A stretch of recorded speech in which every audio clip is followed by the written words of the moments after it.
Hi అండి అందరికీ good morning. ముందుగా ఈరోజు మార్నింగ్ టిఫిన్ ఇడ్లీ రుబ్బుంటే ఇడ్లీ రుబ్బుతో దోశ వేసుకున్నాను ఫ్రెండ్స్. అలాగా జీలకర్ర వేసి చాలా బాగా వచ్చింది టేస్ట్ అయితే. దోశ రుబ్బే కాకుండా ఇడ్లీ రుబ్బుతో కూడా ఇలా వేసుకుంటే బాగుంటుంది టిఫిన్స్లోకి. చూసారా ఎలా కాలిందో, మంచి కలర్ వచ్చింది. సిమ్లో పెట్టుకొని అలా వేయించుకుంటే బాగుంటుంది. కొంతసేపు కాలనిస్తే చాలా టేస్టీగా వస్తుంది దోశ. దోశ వేసుకున్నాను మార్నింగ్ టిఫిన్కి అయితే.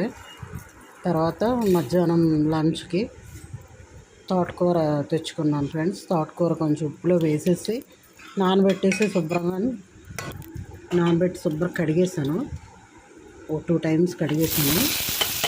కడిగిన తర్వాత పోపు వేసుకున్నాను. ఉల్లిపాయ, ఎండుమిర్చి, వెల్లుల్లిపాయ, జీలకర్ర పోపు వేసుకున్నాను.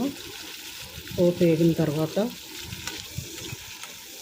తోటకూర వేసేసుకున్నాను ఫ్రెండ్స్.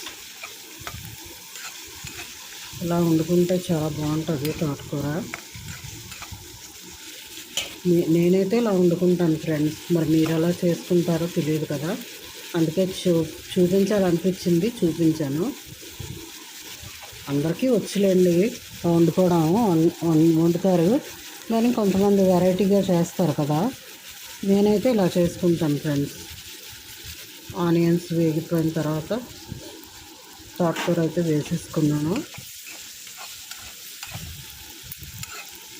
దగ్గరగా ఒక టమాటా వేసాను, దగ్గరగా వేయించాను. అన్నంలో కొంచెం కలుపుకోవడానికి బాగుంటుంది కదా, దగ్గరగా గ్రేవీ కొంచెం ఉంచాను.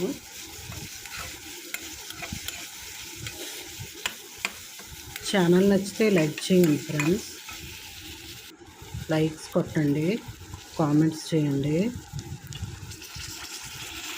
తోటకూర అయితే వేసేసుకున్నాను. ఇలాగా కడిగించుకున్నాను శుభ్రంగా.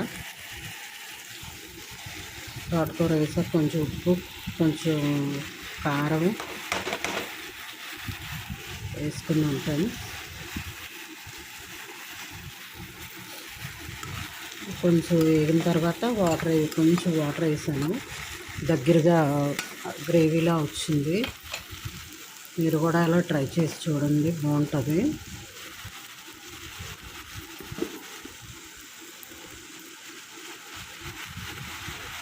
ఛానల్ కొత్తగా ఎవరైనా చూడని వారు ఉంటే చూడండి ఫ్రెండ్స్. లైక్ కొట్టండి కంపల్సరీ.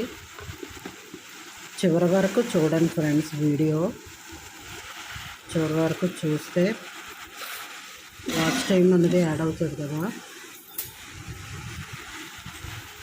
సబ్స్క్రైబర్స్ అయితే వస్తున్నారు బాగానే, వాచ్ టైం ఇంకా రావాలి.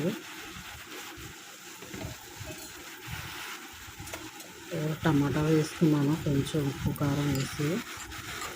తోటకూర అయితే ఇలా వండుకున్నాను. ఈరోజు రెసిపీ అయితే ఇదే ఫ్రెండ్స్. ఈరోజు బ్లాగ్.